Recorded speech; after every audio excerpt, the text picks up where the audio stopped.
শালা আমার পুরা কথা না শুনি শালা আমার তাড়া শুরু করে শালা আমার পুরা কথাকে শুনবে তো শালা। আরে আরে ওই যে ওরে শালা আমার মারতে চাইছে শালা আমার মারতে চাইছে। বলবি তো সমস্যা কি তো বলবি তো। আরে বলছে আমি দাঁড়া বলছি। আরে আমি যে ঠিকাদারের কাজ করিলাম না ওই 3 দিন কাজ করিলাম, কাজ করার পরে ওই শালার কাছে আমি টাকার জন্য ঘুরছে, কয়দিন তো টাকা দেয় না। কি সমস্যা কি? টাকা পাবে, টাকা চাইছি, সমস্যা কি তোর?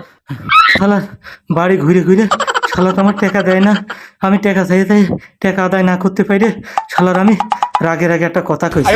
আমি খালি বলেছি যে টাকা যদি তুমি না দিতে পারো তো তোমার বাড়ি বউ আছে, ওই বউ আমাকে আমার কাছে পাঠিয়ে দাও, আমাকে রুমে 7-8 জন লোক আছে, 2-3 দিন দিলি ওই টাকা শোধ হয়ে যাবে।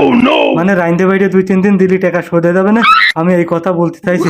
শালা আমার পুরা কথা না শুনে কন্টেক্ট বড় ছুরি বের করে এনে শালা আমার মারতে চাইছে।